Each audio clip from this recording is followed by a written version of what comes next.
Es necesario conocer tanto su fisiología, fisiopatología, ¿no? Porque sea como médicos generales principalmente o ya como médicos especialistas, la diabetes es actualmente un problema de salud pública.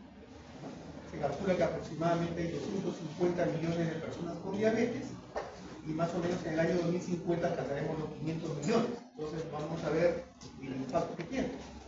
Y la importancia, comprendiendo la parte de la fisiología, de la parte preventiva. Solamente como un breve recordaris, perdón.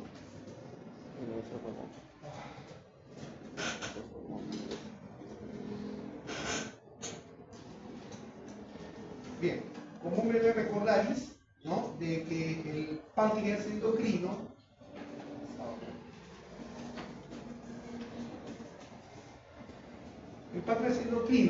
va a estar constituido por 4 tipos de células. ¿Ya? El páncreas endocrino va a estar constituido por una unidad funcional, que vienen a ser los islotes de Langerhans, que como ustedes recordarán, va a contener aquellas células que van a producir las hormonas gastrointestinales. El resto del páncreas es el páncreas exocrino, es decir, que participa en la función, en la fisiología digestiva. Entonces, ¿por qué creen ustedes, para ir teniendo idea, que hablamos de un páncreas exocrino que regula la función digestiva y hablamos de un páncreas endocrino que es parte del estudio endocrinológico? ¿Alguna idea?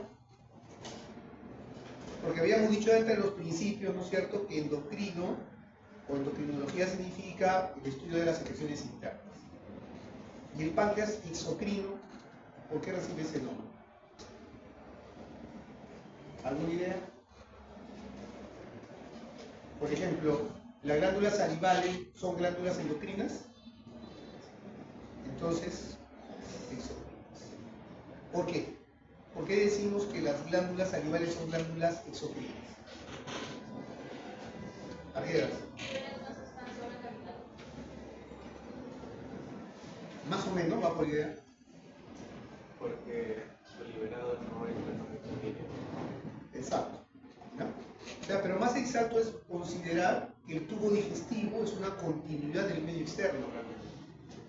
¿Ya? No es interno, por eso está revestido de epitelio, ¿no es cierto? Entonces, cuando el bolo alimenticio pasa desde la boca hasta el recto, sigue fuera, ¿no? Y entonces las glándulas salivales, el hígado, el páncreas exocrino, cuando secretan las secreciones pancreáticas exocrinas, realmente lo están dirigiendo hacia el medio externo, ¿no?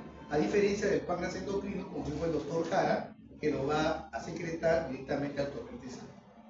Entonces vemos que estas células son al menos de 4 tipos: A, B, D y F, ¿no? Antes se hablaba de A, beta, delta y gamma. Es lo que se debe decir, ¿no? Pero es lo que usamos nosotros, pero la nueva nomenclatura habla de A, B, D y F. Pero con fin de no confundirnos, vamos a seguir con la nomenclatura antigua. Y este capítulo se va a centrar principalmente en el estudio de las células alfa, que son las que producen glucagón, las células beta, que son las que producen insulina, las células delta, que producen ya una hormona conocida por ustedes, que es la somatostatina, y las células F, que secretan el péptido pancreático principal.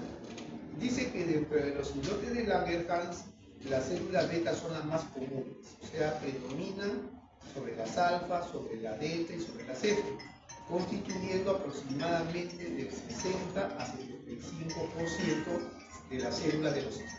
¿Ya? ¿Preguntas hasta ahí? Esto es para hacer un breve recordaris, ¿no es cierto?, que dice que la insulina, al igual que ocurre con otras hormonas polipeptídicas y proteínas similares, penetran en el retículo endoplásmico y se sintetizan como parte de una preprohormona de mayor tamaño. ¿Aló? ¿Aló? ¿Sí, buenas? ¿Sí, buenas? ¿Ya? Sí. Escríbame por WhatsApp, porque estoy dando clase y lo voy a responder. Estoy por WhatsApp. ¿Ya? Escribo. ¿Ya? Entonces, recuerda, habíamos dicho que una característica de las hormonas peptídicas era que se sintetizaban, como todas las proteínas, en el retículo endoplásmico rugoso que contiene ribosomas y que se formaba un precursor de gran tamaño molecular que era la prepormona, ¿cierto? Y esta prepormona iba a sufrir excisión de secuencia de aminoácidos para formar la prohormona y al final teníamos una molécula de menor tamaño que venía a ser la hormona fisiológicamente activa. Entonces dicen acá que la preprohormona pierde un péptido señalizador de 22 aminoácidos al ingresar en el retículo endoplásmico. Ocurrido lo anterior, la molécula se pliega y se forman enlaces disulfuros que forman la proinsulina. O sea, se forma primero una preproinsulina que sufre procesamiento para formar la proinsulina y al final se tiene la molécula mente activa que viene a ser la insulina, cuando esta proinsulina se separa del péptido C. ¿Sí? O sea, si ponemos un esquema, la proinsulina está constituida por la insulina y por el péptido C. Y entonces ya tenemos idea que las cantidades de péptido C deben ser similares a la de insulina porque se sintetizan juntas, ¿no? Y eso tiene mucho valor clínico. ¿Por qué? Porque como vamos a ver más adelante, la vida media de la insulina en la circulación es bastante corta. Es aproximadamente de 5 minutos, ¿no es cierto? Y por lo tanto es muy difícil a veces dosar sus concentraciones plasmáticas. En cambio, el péptido C es mucho más estable. Entonces, cuando tenemos a veces un paciente que estamos sospechando, por ejemplo, que puede tener un hiperinsulinismo y los resultados de insulina no son congruentes, porque probablemente hay defectos en la determinación, preferimos determinar el péptido C, que es mucho más estable. Entonces, como yo tengo estos conocimientos de que el péptido C y la insulina se sintetizan juntas y que se sintetizan en cantidades equimolares, si tengo un péptido C elevado, ya sé que la insulina también está elevada. ¿Ya? Bien. Luego, vemos acá, habla de la actividad insuliniforme en la sangre. Es solamente como un dato, ¿no? En la circulación tenemos sustancias que tienen acción parecida a la insulina. Y creo que ustedes ya conocen una de ellas, ¿no es cierto? Valtera, ¿te acuerdas cuál sustancia tiene una acción parecida a la insulina? Por ejemplo, tiene una acción anabólica. ¿Recuerdas?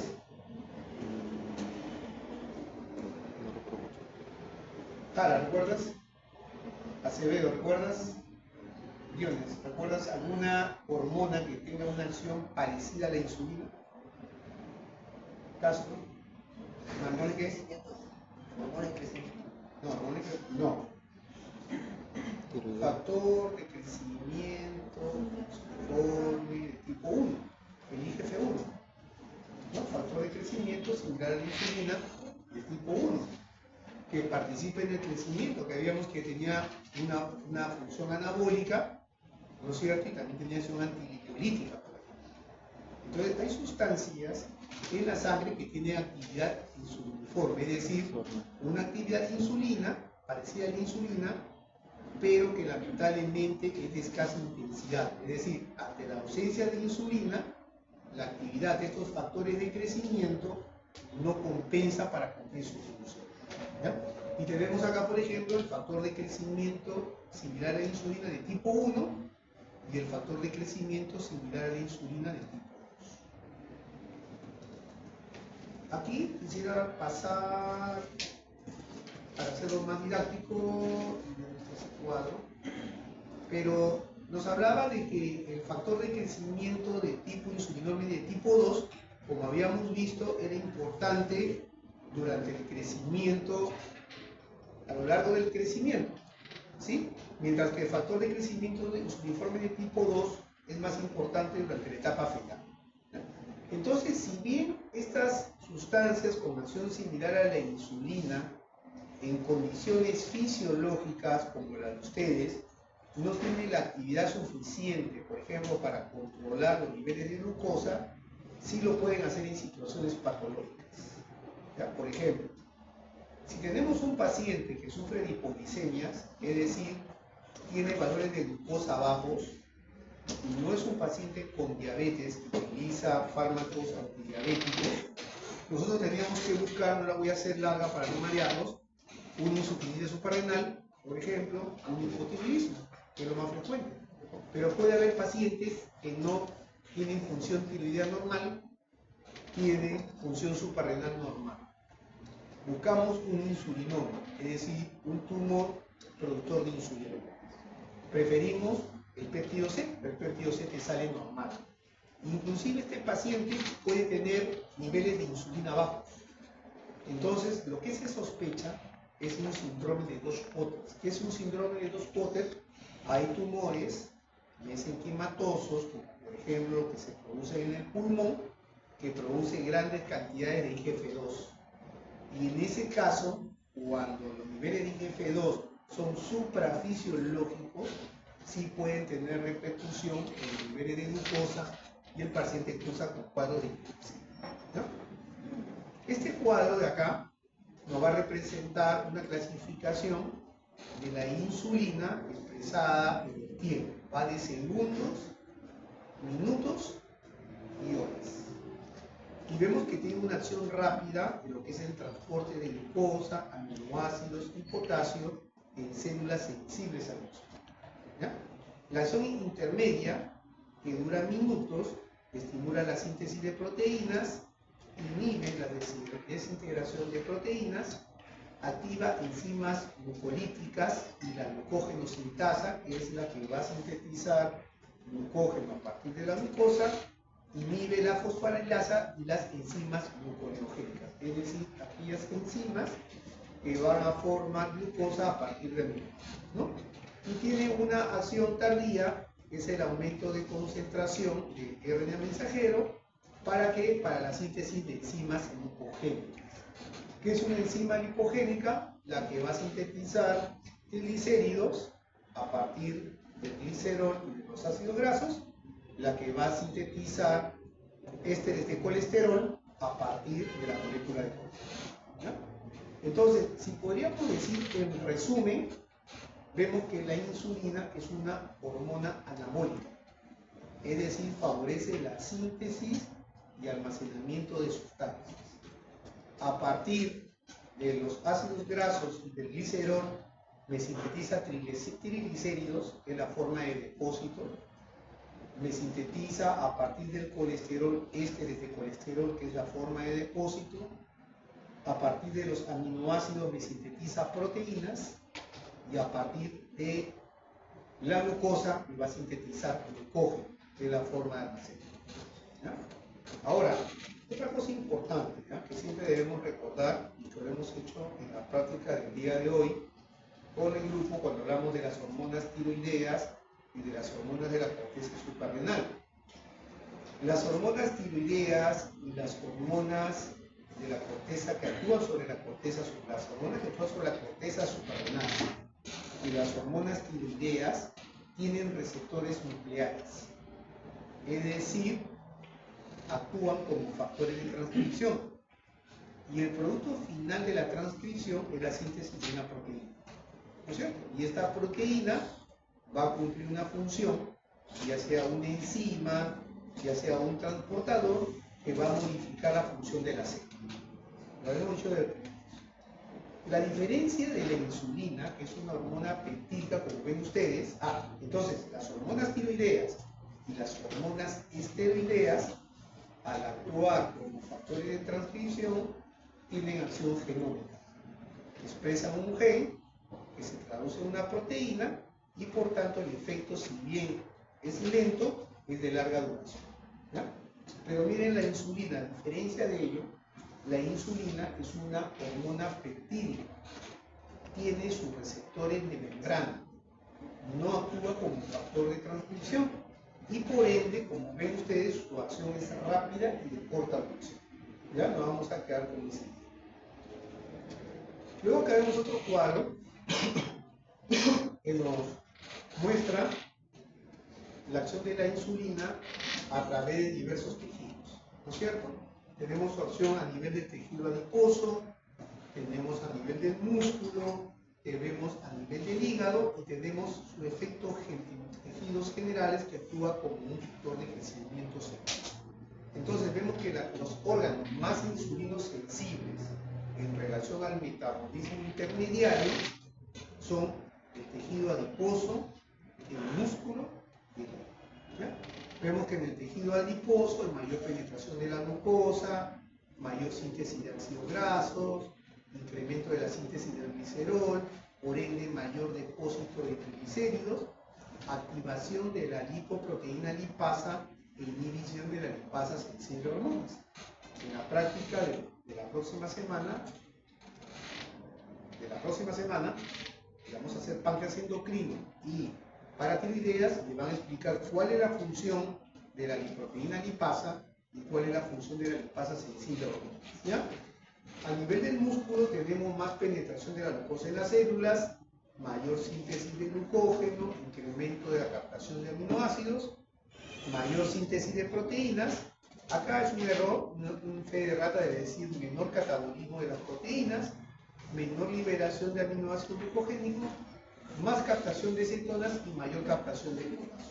Y a nivel del hígado frena la cetogénesis, aumenta la síntesis de proteínas y de lípidos y disminuye la producción de glucosa por disminución de la gluconeogénesis, incrementa la síntesis de glucógeno y también de la glucosa. Esto está en relación a la acción de la insulina en el metabolismo intermediario. Pero la insulina también ejerce efecto en otros tejidos que van más en relación al crecimiento. ¿Sí? Por ejemplo, si nosotros tenemos una madre diabética o con diabetes, con valores elevados de glucosa, la glucosa atraviesa la placenta, llega a la circulación del feto. ¿Sí? ¿Y cuál cree, doctora Castro, que sería la respuesta del feto ante una elevación de la glucosa materna? El feto. ¿Cómo responde el feto? Porque la madre tiene diabetes, o sea, tiene una insuficiencia pancreática. ¿Sí? Tú me dices también que... El feto es posible que sea macrosómico. ¿Ya? ¿Por qué sale macrosómico? ¿Qué es un macrosómico? Explícale, porque vamos a ver, ¿qué es un feto macrosómico? Pesa más de 4 kilos. Ojo. Y entonces, ¿por qué el feto sale macrosómico? Como usted dice, que es más sensible a la insulina, a lo que es el tejido adiposo, entonces tiene más receptores. No tiene más receptores, no hay receptores.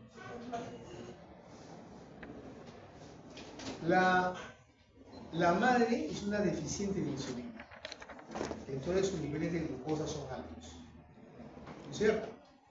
La glucosa pasa a la circulación fetal, pero el feto tiene un páncreas 0 kilómetros. ¿No es cierto? Entonces va a responder con un hiperinsulinismo compensador. O sea, va a producir mayor cantidad de insulina para tratar de controlar el exceso de glucosa que le pasa a la madre. Y este exceso de insulina que produce el feto, al actuar como la insulina un factor de crecimiento, sale un niño macrosómico. ¿Sí? Un niño que pesa más de 4 kilos. ¿Y qué problema hay con un niño macrosómico? O sea, ¿usted cómo le enfoca el problema de una gestante que tiene un niño grande? Que también va a sufrir de la diabetes. Ya, a largo plazo, pero complicaciones obstétricas Bueno, es cesárea. por el tamaño, ¿no es cierto? O sea, generalmente obliga a cesárea, no puede dificultar que pase por el canal vaginal. ¿Sí? Aparte, como dice la doctora, estos niños que nacen con más de 4 kilos ya nacen con un metabolismo alterado, o sea, su metabolismo ya es alterado. Entonces, estas personas hay que identificarlas porque si a largo plazo no llevan estilo de vida saludables, van a ser hipertensos, diabéticos jóvenes. ¿Sí? Entonces, eso es lo importante. El problema que tenemos es la diabetes gestacional. ¿Qué es la diabetes gestacional? Es inducida por el embarazo. O sea, la mujer, la normal, simplemente por el No, porque los eduques a ellos. Lo que vamos a poner siempre, la diabetes es una enfermedad. Levanten la mano. ¿Quién dice que la diabetes es una enfermedad? Si no, le pregunto uno por uno, mejor levanten el grupo. ¿Quiénes consideran que la diabetes es una enfermedad?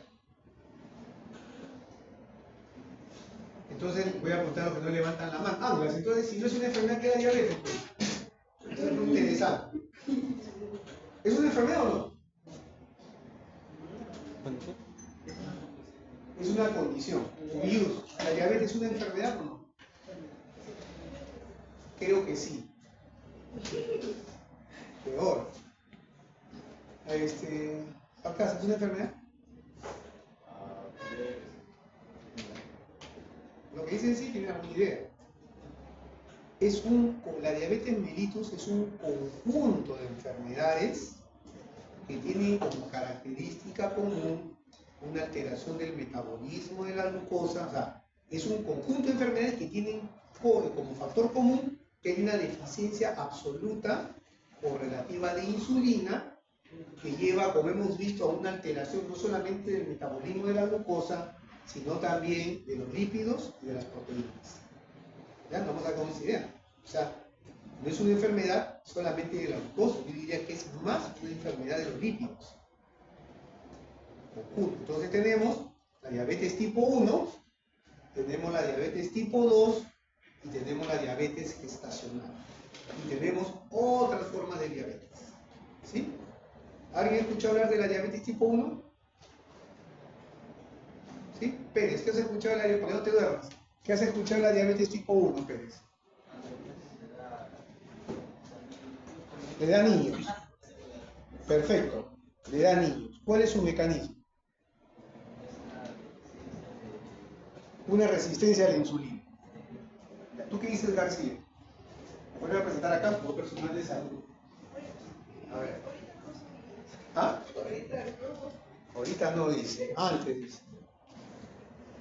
A ver. ¿Qué dice Ferrer?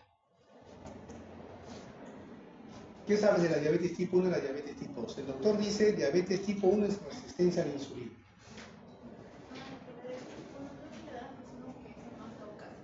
¿Por qué? ¿Va bien? ¿Por qué? Es la menos frecuente, ¿no?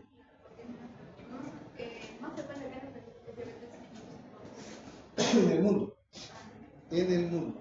La diabetes tipo 1, entonces les dije, ¿no? La diabetes es una enfermedad que es un déficit absoluto o relativo de insulina. La diabetes tipo 1 es absoluto, es una enfermedad autoinmune. El niño crea anticuerpos que le destruyen el páncreas. Y entonces estos niños tienen que usar insulina de inicio. La diabetes tipo 2 no se presenta en niños, sino por ejemplo como el doctor Ana, con sobrepeso, ¿no es cierto? La grasa del abdomen le crea resistencia a la insulina. Entonces, ¿qué pasa? Tú le puedes tomar la glucosa en un inicio y está normal, ¿sí? Pero a medida que pasa el tiempo, esas células que están trabajando a 150 comienzan a morir y ya comienza a tener una deficiencia relativa. Por eso los adultos, la mayor parte, sobre todo el principal factor es el sobrepeso, tienen chance de usar todavía antidiabéticos orales, ¿no? Porque tienen un remanente todavía de células B. ¿Ya? Y la diabetes gestacional es otro tipo de diabetes que se presenta, como dice la doctora, durante la gestación, principalmente a las 24 o 28 semanas, ¿no? ¿Por qué?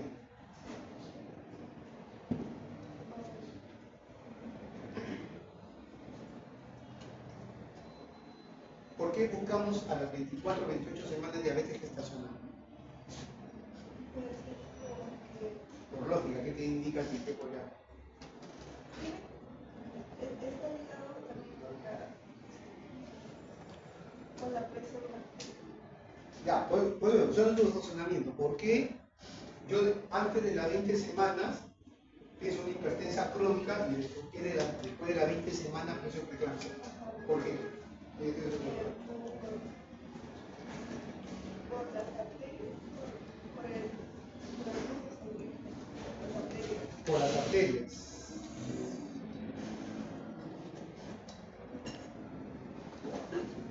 Por las arterias. ¿Ya? Más o menos. No va tanto con el tema de las arterias.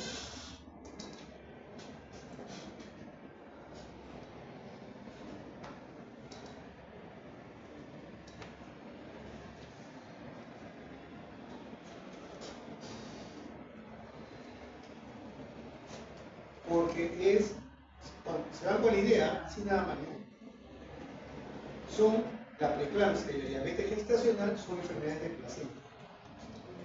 Y a partir de las 20 semanas, la placenta está desarrollada y comienza a producir una serie de hormonas que son necesarias para llevar la gestación, como el lactógeno placental, el cortisol, que tienen acción contra la insulina. Las mujeres que tienen buena reserva de insulina pasan piola, pero aquellas que ya tienen factores de riesgo como la obesidad y el sobrepeso desarrollan diabetes gestacional. Y la diabetes gestacional, a diferencia de la diabetes tipo 1 y tipo 2, se hace el diagnóstico con valores de glucosa que son considerados normales en la no gestante. ¿Sí? Por ejemplo, si a la doctora Castro tú le tomas, si nosotros decimos que la glucosa normal en ayunas es menor de 100 y tú le tomas ahorita y está en 93, ¿está normal ACV o no está normal? ¿Sí o no? Sí. Pero si estuviera gestando, tiene diabetes gestacional. ¿No? Con una debilidad. Bien. ¿Preguntas hasta ahí? Seguimos. Bien, ahora vamos a hablar entonces, como nos hemos centrado en la función del páncreas y hemos visto ya la importancia de la insulina como factor de crecimiento en la mayor parte de los tejidos. Ahora vamos a hablar cómo participa la insulina en el metabolismo intermediario. ¿Sí? Vamos a hablar principalmente del transporte de glucosa. Y entonces quiero que le queden solamente dos ideas, ¿no? Transportadores de glucosa, encontramos dos familias que no tienen relación uno con la otra. Uno viene a ser los transportadores de glucosa acoplados al sodio, que tienen las siglas SGLT, y tenemos los canales de glucosa de la familia 1. ¿Ya? Los transportadores de glucosa acoplados al sodio es transporte activo, y los transportadores GLUT es difusión facilitada.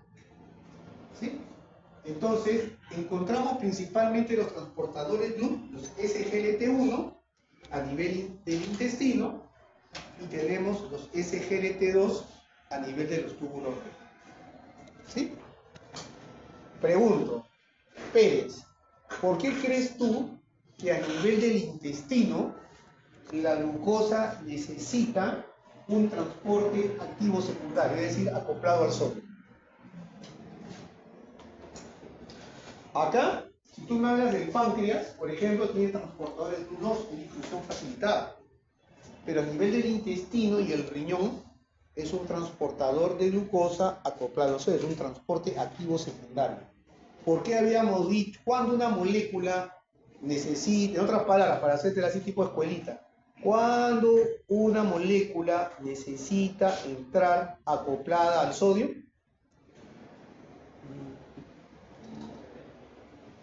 ¿No? ¿Cuándo? Está bien, el ATP, ¿para qué usa el ATP? El ATP lo hace para bombear sodio. Esa idea la tenemos que tener consolidada. ¿A quién? A ver. Balcázar. A ver. ¿Cuándo una molécula necesita entrar a... El otro dice que necesita ATP, sí, pero necesita ATP para bombear el sodio fuera. ¿No es cierto? Crea un gradiente de concentración que hace que el sodio esté permanentemente entrando a la célula. Esa es la analogía. Pero ¿por qué entonces tú crees que la glucosa a nivel del intestino, a nivel del riñón, tiene que entrar acoplado al sodio?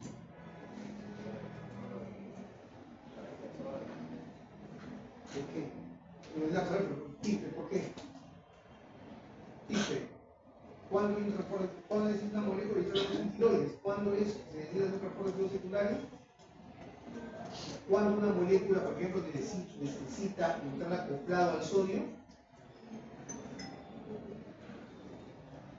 a Julia. Mesa. ¿Cuándo?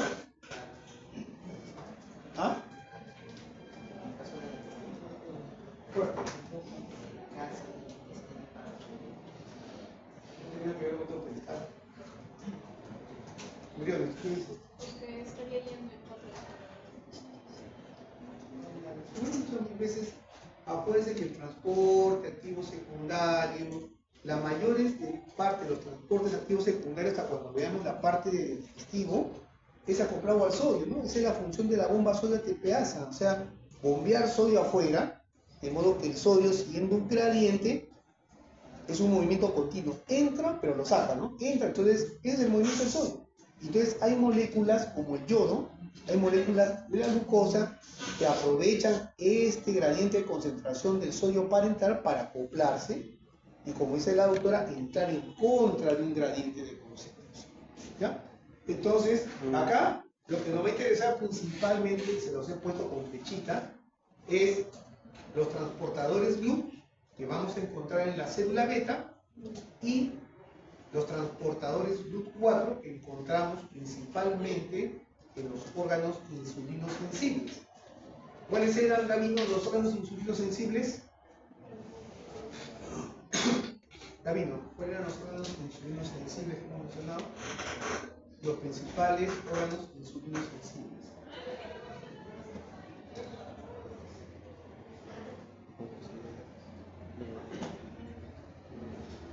Lo puedes hacer un rato.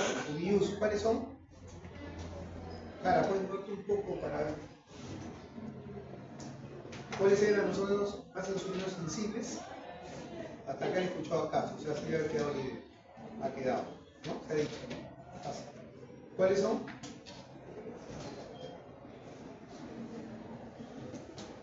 Núñez, ¿cuáles son? Músculo liso.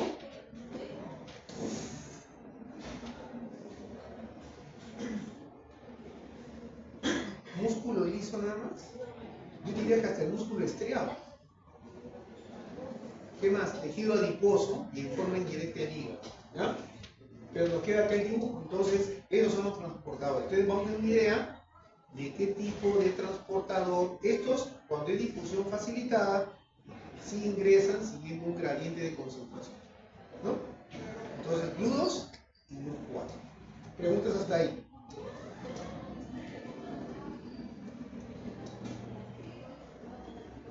Bien. Ahora, vamos a ver cómo es el transporte de la glucosa que está mediada por estos transportadores GLUT4. Entonces lo vamos a imaginar, como vamos a ver a lo largo de la unidad, comemos, ¿no es cierto? Cuando veamos en la parte digestiva vamos a ver la acción de la amilasa, las disacaridasas, que van a degradar prácticamente los almidones en glucosa, lo absorben a nivel intestinal. ¿Por qué tipo de transportador? ¿Qué tipo de transportador mesa es el que absorbe el nivel del intestino de la glucosa? Mesa. SGLT1. Pasa al torrente sanguíneo y se estimula la liberación de insulina. Entonces vamos a ver qué pasa con la glucosa en la sangre. Entonces, la idea principal es de que al unirse la insulina a su receptor, se produce una serie de reacciones que producen la activación de una fosfatidilinositol 3. En otras palabras, se elevan los niveles de fosfatidilinositol. ¿Ya? El producto final de todo esto es que si nosotros tomamos una fibra muscular esquelética, nosotros vemos que hay vesículas que contienen a los GLUT4. Como hemos dicho, las hormonas peptídicas no sintetizan proteínas, por eso la acción es rápida. Estos GLUT4 ya están flotando en el citoplasma. Entonces, cuando se nivelan los niveles de glucosa en sangre, son detectados por la célula beta y se libera insulina.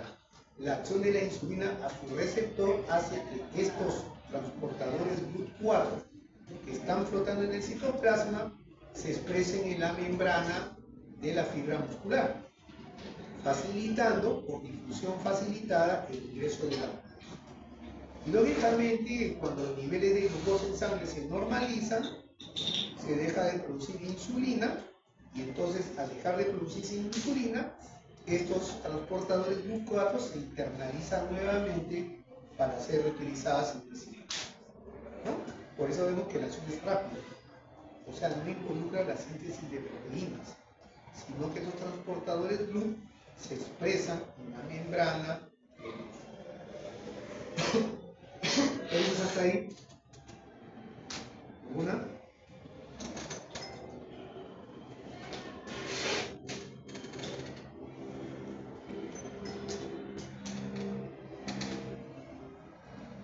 Esto solamente para no le voy a dar su importancia y vamos a pasar acá.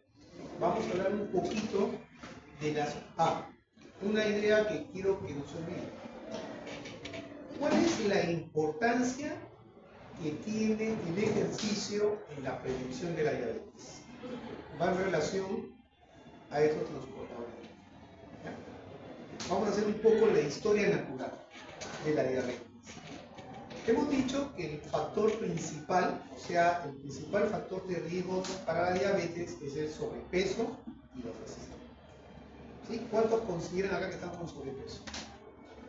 Me gusta tu honestidad. ¿No es cierto? La mayor parte de la población. ¿Sí? Ahora, la obesidad te condiciona resistencia a la insulina. Puede ser, es como la mayor parte tiene los dos, es el sobrepeso, porque el tejido adiposo es un órgano endocrino que produce una serie de mediadores inflamatorios que interfieren con la acción de la insulina, ¿no? Pero también hay una causa genética.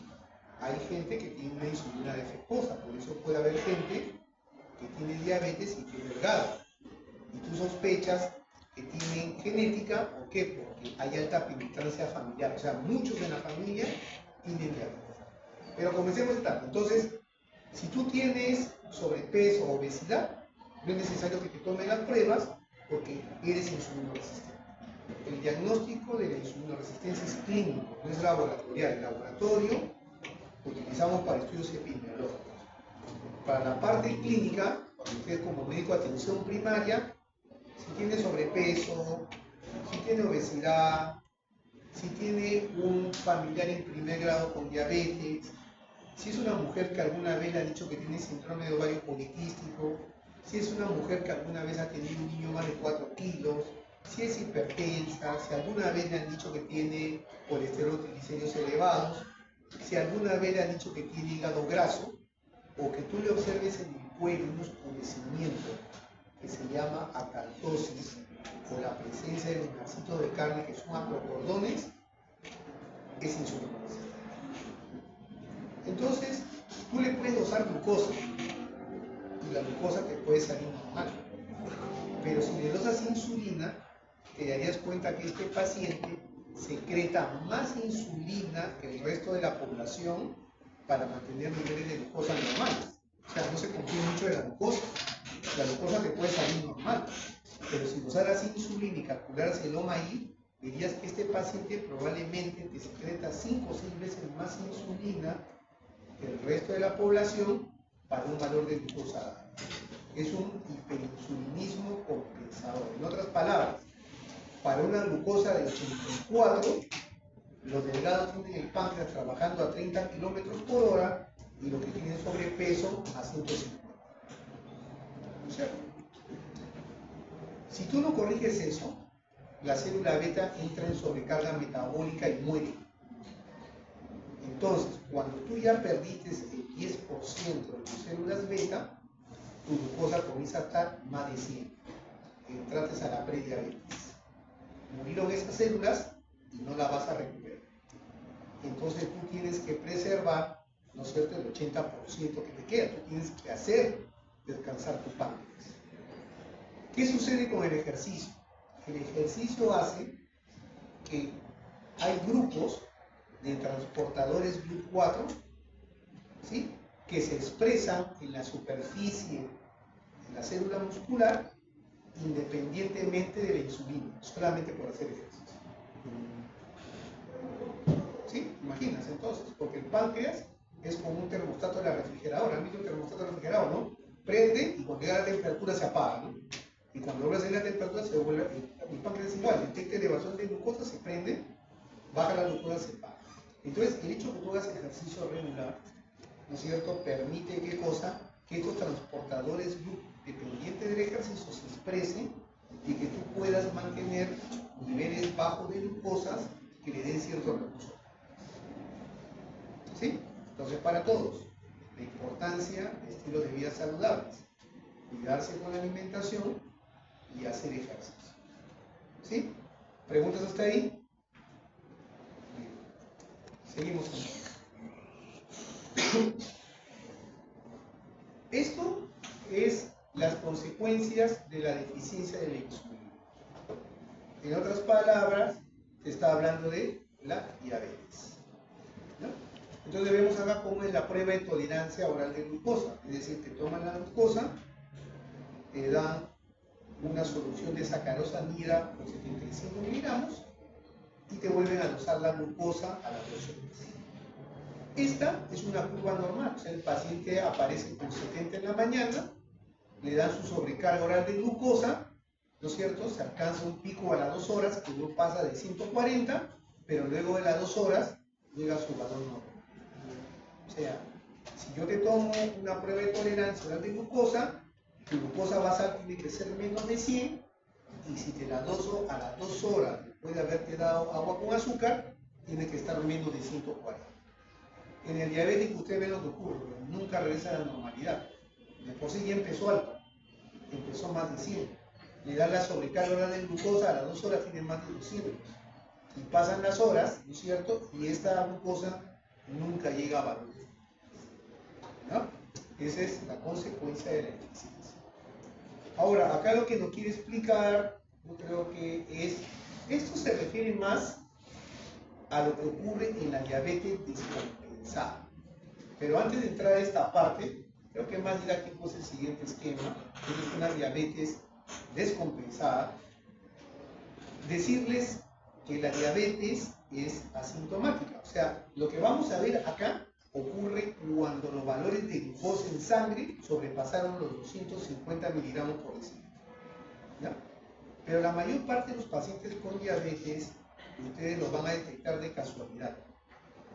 Sea porque se han tomado un examen médico ocupacional, sea porque la universidad les pide un examen, sea porque han ido al hospital y los van a operar o van a ser sometidos a un proceso de procedimiento odontológico, sea porque se han metido en una campaña. Ustedes hacen diagnósticos, si alguien tiene una glucosa en ayunas mayor de 125, en más de 2 oportunidades, tiene diabetes. El problema que nace acá es cuando la diabetes está descompensada. ¿Sí? ¿Qué pasa? Siempre tenemos que, ya cuando hemos visto con la doctora Ramírez, sabemos que la orina es un filtrado de plasma. O sea, la orina es sangre. Solamente que al pasar por los glomérulos, por la membrana, por filtración, solamente pasa líquido, pero quedan ahí retenidos los glóbulos rojos, proteínas, etc. ¿No? La glucosa sí pasa. Porque si tú comparas la proteína con la glucosa, es como comparar una pelota de básquet o una pelota de golf, ¿no? Pero la glucosa es una fuente de energía importante. Entonces el cuerpo la va a tratar de recuperar de la orina, ¿sí? Y para eso usan los transportadores. ¿Qué transportador, Ferrer? Hemos dicho, ¿qué tipo de transportador tú crees que encuentras a nivel de los riñones que busca recuperar la glucosa que se ha filtrado? GLUT4. ¿Tú qué dices, Valdera? También. Mesa, ¿tú qué dices? Los SGLT2. Entonces, lo que va a tratar el riñón a través de estos transportadores es recuperar la glucosa que se ha filtrado. ¿Sí? Pero cuando los niveles de glucosa en sangre sobrepasan los 200 miligramos por decilitro, sobresaturan la capacidad de reabsorción. Entonces, la mayor parte de la glucosa no reabsorbida y se queda en la luz tubular. Y en la luz tubular crea un gradiente osmótico que más bien da al agua y el paciente se viene en niveles osmóticos. Por eso, cuando tú tienes un paciente que tiene poliuria, es decir, que orina más de 4 litros al día, ¿no es cierto? Tú sabes que puede tener diabetes, pero una diabetes descompensada. O sea que esa glucosa debe estar mayor de 200. Entonces, parte de los síntomas que acude el paciente diabético descompensado a emergencia es por deshidratación. ¿Ya? Entonces el cuadro, ojo, yo le digo, va a pasar, la gente, la población tiene el concepto que la diabetes te da síntomas, pero no es así, es cuando estás descompensado, y por eso van a ver que muchos pacientes ni te creen que tienen diabetes cuando se la diagnosticas y te regresan 2 o 3 años después descompensado, ¿no? Porque tienen esa idea que si yo tuviera diabetes, debería estar dominando un montón, debería estar bajando de peso, debería estar portando con bastante peso, y no es así. Entonces dice acá hay una deficiencia de insulina, ¿no?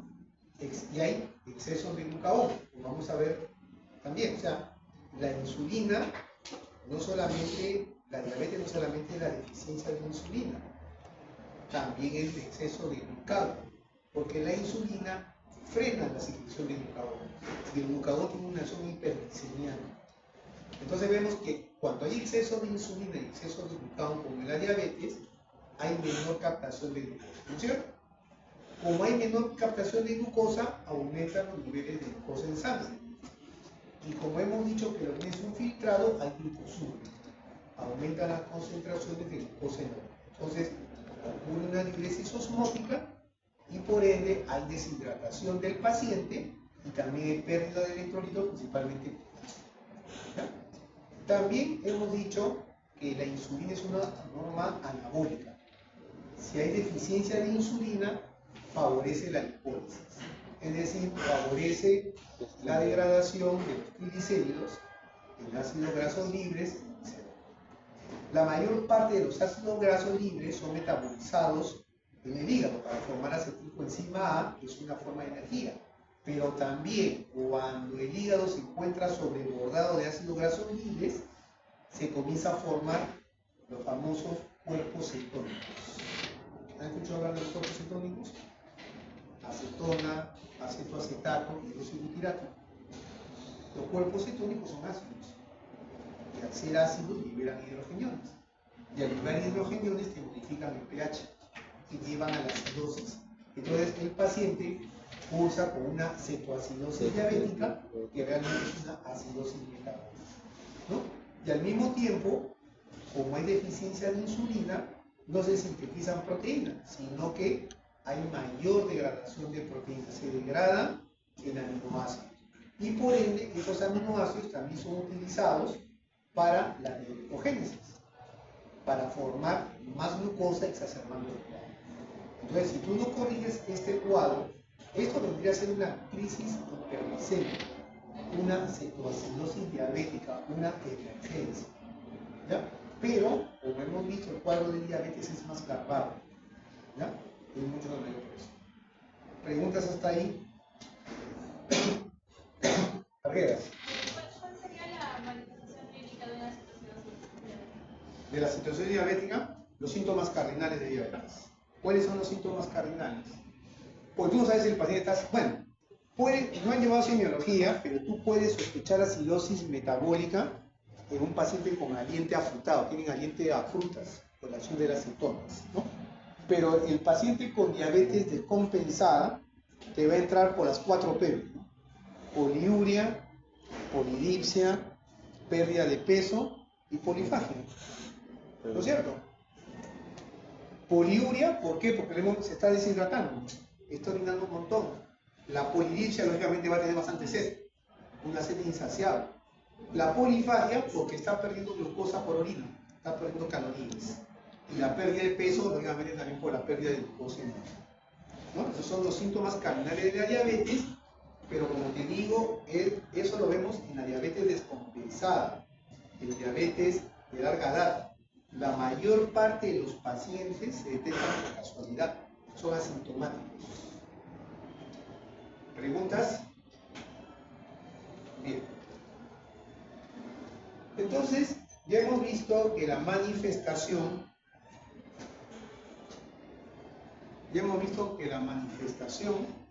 de la deficiencia de la insulina viene a ser la hiperglicemia o la diabetes, en otras palabras, ¿no? O sea, viene a ser la hiperglicemia.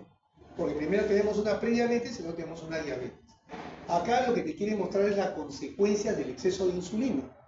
O sea, cuando un paciente con diabetes se aplica más insulina de lo normal, ¿no es cierto? O de repente tiene un tumor productor de insulina. O de repente, cuando... Bien, entonces, miren cuál es la respuesta del organismo, en este caso, al exceso de insulina. ¿Ya? Pero también ocurre, ¿no es cierto?, en situaciones fisiológicas. ¿Ya? Cuando la glucosa baja a menos de 90 miligramos por decilitro, dice que se inhibe la secreción de insulina. ¿Sí? Claro, pero respuesta, vamos a hablar primero de lo fisiológico de repente. ¿Ya? Cuando ustedes entran en un periodo de ayuno, por ejemplo, y la glucosa baja a menos de 90, se deja de producir insulina. ¿Sí?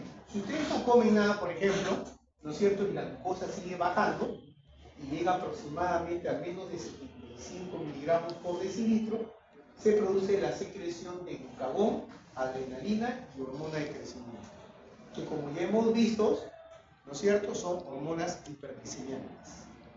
¿Sí? Si probablemente esta respuesta no es suficiente y los valores de glucosa siguen bajando a menos de 60 miligramos por decilitro, la respuesta va a ser la secreción de cortisol.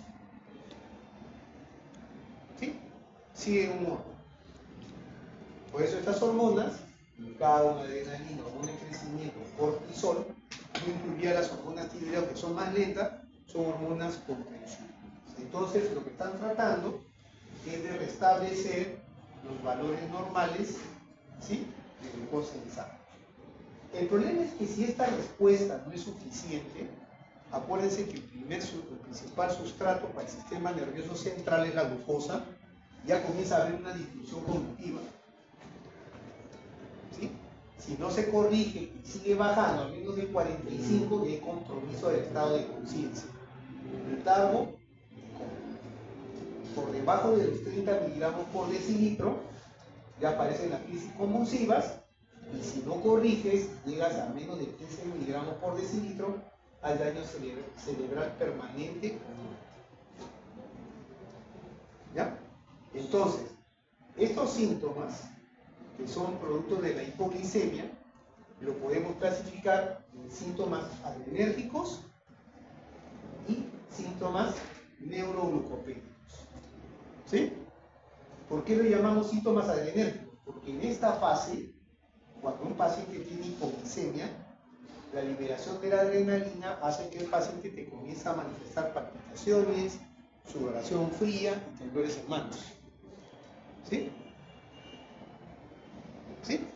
O sea, si yo tengo un paciente, por ejemplo, diabético, que usa insulina, y el paciente me comienza a decir que tiene sudoración fría, palpitaciones, temblores, yo sé que me está haciendo hipoglicemia por acción de las catecolaminas. Y es importante que el paciente con diabetes sepa reconocer los síntomas adrenérgicos que preceden a los neuroglucopénicos para tomar las medidas correctivas. Importante, ¿no? Porque si entra ya un compromiso del estado de conciencia, probablemente no pueda revertir la hipoglicemia, y si una glucosa alta te mata en años, la glucosa baja te mata en minutos. O sea, más peligroso es la hipoglicemia que la hiperglicemia. Por eso también no se asombren ustedes cuando estén en emergencia y entra un paciente inconsciente, diabético, independientemente, antes no esperan ni la glucosa, le meten su bolo de destroza, ¿no es cierto? Porque dicen preferible impulsarlo a que el paciente esté hipoglicémico, ¿no? A ver, o sea, pues a veces no tiene ni tiempo de tomar la glucosa, ¿cuánto está? Entonces, de todas maneras, le meten su bolo de destroza, ¿no? ¿Ya? Entonces, y eso se le explica al paciente con diabetes. Si tú tienes sudoración fría, taquicardia, palpitaciones, siempre agarra tu cajita de frugos pequeña, te tomas media cajita de frugo, comes un pedazo de pan y esperas 15 minutos. Si no mejoran tus síntomas, ¿no es cierto?, te tomas la otra mitad de la cajita de frugos y el otro pedazo de pan. Porque lo más probable es que este paciente te está haciendo hipoglicemia. ¿Preguntas hasta ahí? Entonces, más o menos vemos cómo son las respuestas, ¿no? ¿Sí? O sea, esto está hablando de un exceso de insulina, pero también esta respuesta de acá, nosotros lo vemos en el periodo de ayuno. Porque, por ejemplo, ¿quién? Acevedo, ¿a qué hora cenas?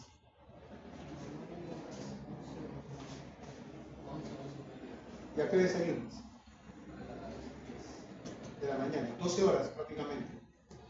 Entonces, pregunto, si nosotros decimos que la glucosa es el principal sustrato para el sistema nervioso central, y el doctor Acevedo cena a las 11 de la noche y 12 horas no come nada, ¿cómo mantiene un adecuado aporte de glucosa a su sistema nervioso central? Balcázar. A ver, ¿a qué se mueve ahí? Quiere participar. No sé cómo quiere participar. Si no quiere, entonces ya lo llamo. Y yo no tengo que llamo, porque yo...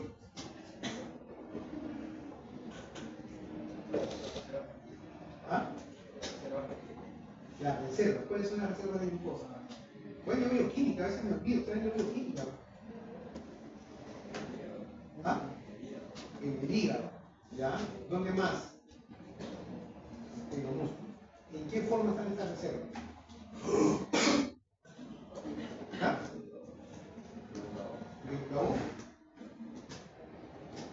Es que sueltan las ideas, a veces ustedes saben, pero no saben. Sueltan las ideas nada más. A ver, coma.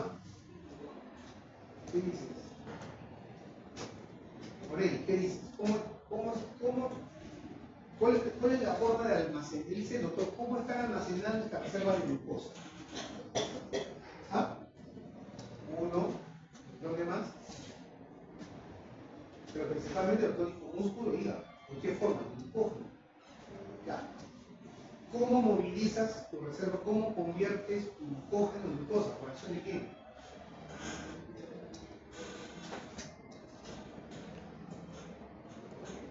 ¿Qué? Con lógica.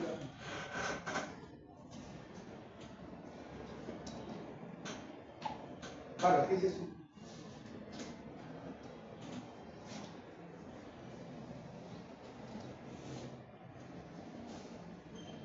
Ni idea.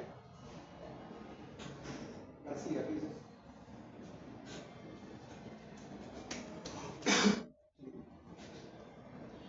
¿Ah? Síntesis proteica. ¿Ah? Síntesis proteica. Síntesis de proteína.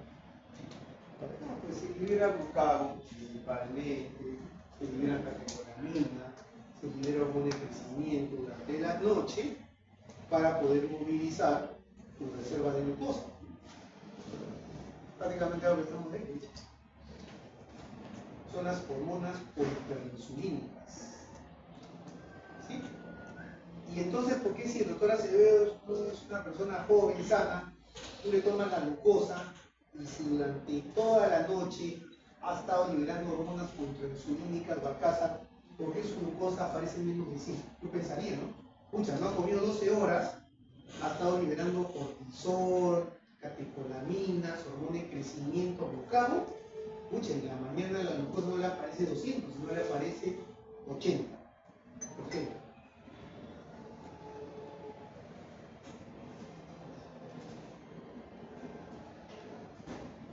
¿Sabes? ¿Por qué crees? A ver.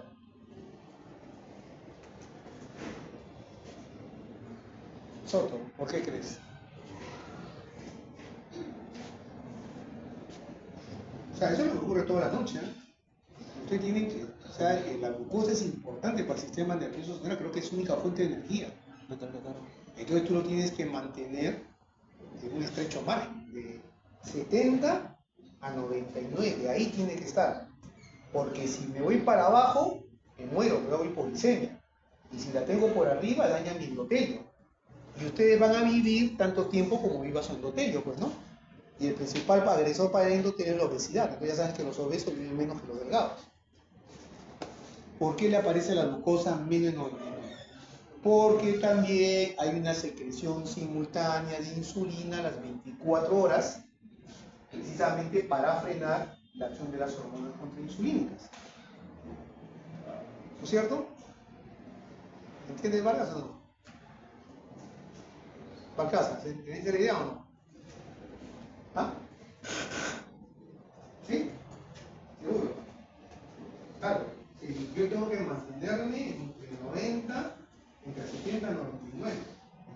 bien se liberan estas hormonas durante la noche, también a la par se tiene que liberar insulina para tratar de mantener la glucosa en este estrecho margen. Pero ¿qué pasa si le tomas la glucosa severa y te sale 110? ¿Qué significa? ¿Ah? ¿Pero qué significa? Fisiológicamente. ¿Qué te debe entender que le tomara la glucosa en la mañana y no le sale menos de 99, sino en 110?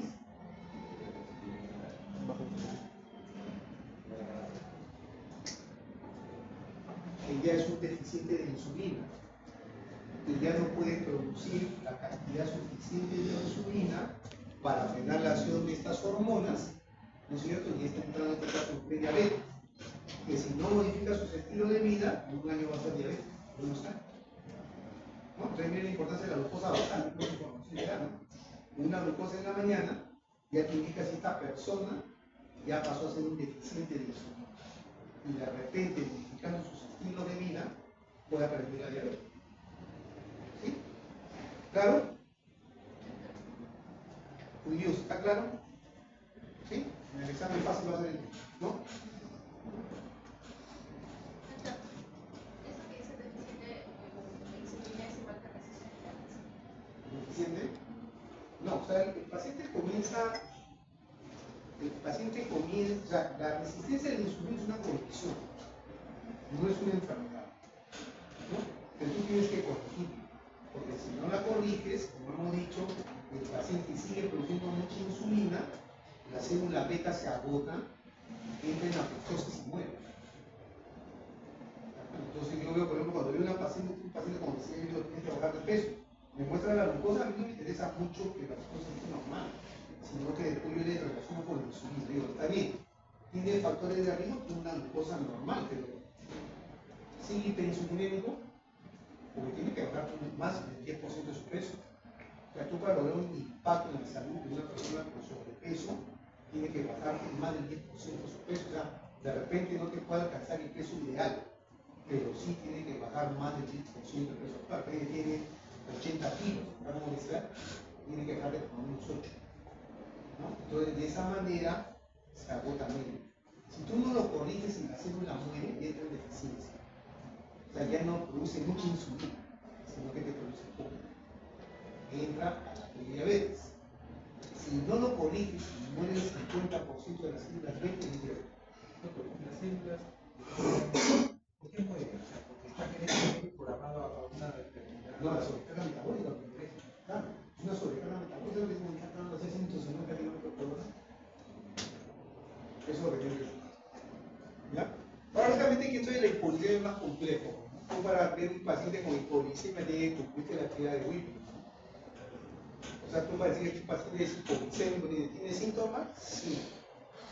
Pero en el caso de diabético, dice, doctor, tengo taquicardia, dice, ¿no? Tengo palpitaciones, tengo temblores, ¿no? A ver, tómele la glucosa. No es diabético, ¿no? 80. La actividad de Whipple te dice síntomas. O sea, primero hablemos de personas que no son diabéticas. Síntomas, o partir esa hipoglicemia, en el caso de las personas no diabéticas, glucosa menor de 55, ¿no es cierto? En los diabéticos menos de 70. ¿Ya? Y que los síntomas reviertan con la administración de glucosa, de la actividad de glucosa. Si te cumplen los 3 criterios, es una hipoglicemia. Pero ¿qué pasa? Pues en emergencia también, cuando le digo, llaman, el paciente sudoroso, palpitaciones, temblores, tienes diabetes, te mandan, ¿no? Interconsulta de endocrinología por hipoglicemia de etiología de la fulminante. El paciente va siempre tembloroso, de aforitis. ¿Tienes diabetes? No. Le toman la glucosa 60. ¿Es hipoglicemia? ¿Sí? Pues no cumple los criterios. Tendría que uno debe tener menos 55. Por eso me dice, paciente que no cumple criterios, ¿no? Llamaría a psiquiatría, porque más un trastorno de ansiedad probablemente. O sea, el punto de corte para no diabéticos es menor de 55, y para los pacientes con diabetes menor de 60. Esa es la actividad de grupo. ¿Preguntas?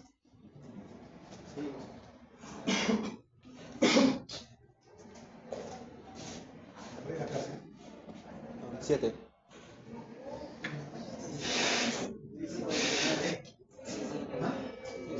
Las 7. No digo porque si no también es que después viene una profesora y se para ahí. ¿Hasta dónde exactamente?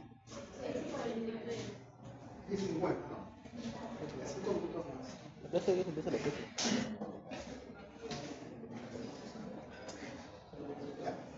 Entonces, esto sí se lo van a aprender. Ya saben que es parte del examen, ¿no? ¿Cuáles son los factores que estimulan la secreción de insulina y cuáles son los factores que no? ¿No es cierto? ¿Qué factores estimulan la secreción de insulina? De acá, brevemente nada más, ¿ya? Porque se tienen que acordar la glucosa, los aminoácidos, ¿ya? Las hormonas intestinales, que vamos a tocar más adelante, lo que hemos mencionado, los cuerpos cetónicos, la acetilcolina, el glucagón, los estimulantes adrenérgicos beta, principalmente. ¿Ya? O estimulantes adrenérgicos beta, creo que no, esto es más farmacológico. ¿Ya? Esto no por ahora, las sulfonilurias son antidiabéticos, pero no voy a entrar mucho a la parte de farmacología, nos quedamos con esto. ¿Ya? Estos son los factores que estimulan. Y luego los factores inhibidores, la somatostatina,